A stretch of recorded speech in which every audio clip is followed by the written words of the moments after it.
McDonald's नाम सुन के आपको क्या लगा है? हम लोग बात कर रहे हैं फ्राइज़ या फिर बर्गर या फिर चिकन विंग्स या फिर नगेट्स के बारे में? तो फिर इसका आंसर होगा बिग नो। हम लोग बात कर रहे हैं ब्रिटिश प्राइम मिनिस्टर जिनका नाम था रैमसे मैकडोनाल्ड।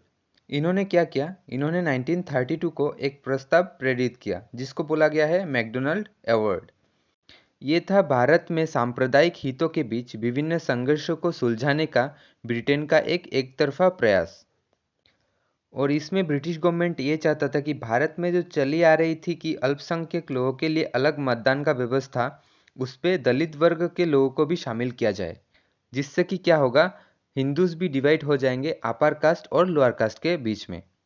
तो ब्रिटिश गवर्नमेंट को ये चीज़ का कैसे पता चला कि भारत में जो दलित है उनको अलग सा मतदान का व्यवस्था चाहिए?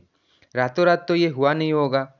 तो इसका मांग बहुत पहले से शुरू हो चुका था, जिसपे कि 19वीं शताब्दी की शुरुआत से ही दलित वर्गों में वैध आधिकारिक और सामाजिक समानताओं के लिए आवाज़ उठना शुरू हो चुका था, क्योंकि उनको सामाजिक हायरार्की ने वर्षों से नकार दिया था। फिर जब पार्लियामेंटरी रिफॉर्म्स 1909 अधिनियम के तहत मुसलमानों के लिए अलग निर्वाचन क्षेत्र का प्रावधान दिया गया, तब दलित वर्गों के नेताओं ने यह महसूस किया कि उन्हें भी विधायी निकायों में अपने प्रतिनिधित्व के लिए सीट के आरक्षण की मांग करनी चाहिए।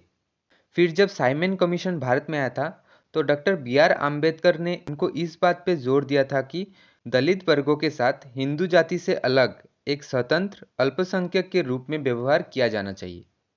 लेकिन तब साइमन कमीशन ने इस बात को ठुकरा दिया था। लंदन में आयोजित दूसरे गोल टेबल सम्मेलन में अंबेडकर ने फिर से दलित वर्गों के लिए अलग निर्वाचन मंडल का मुद्दा उठाया, और गांधी जी, जिन्होंने खुद को भारत के एकमात्र प्रतिनिधि घोषित किया था, अंबेडकर ने इस बात को ठुकरा दिया था। और ये स्थिति को देखते हुए ही रैमसे मैकडोनाल्ड ने एक पुरस्कार की पेशकश की, जिसका मेन मोटिव था भारत के हिंदुओं को डिवाइड करना।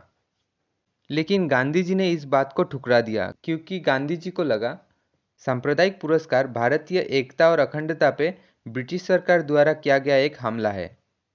और उनको ये भी लगा कि ये हिंदू धर्म और दलित वर्गों के दोनों के लिए हानिकारक है, क्योंकि इसने दलित वर्गों की सामाजिक रूप से निम्न स्थिति को ऊपर उठाने का कोई जवाब नहीं दिया।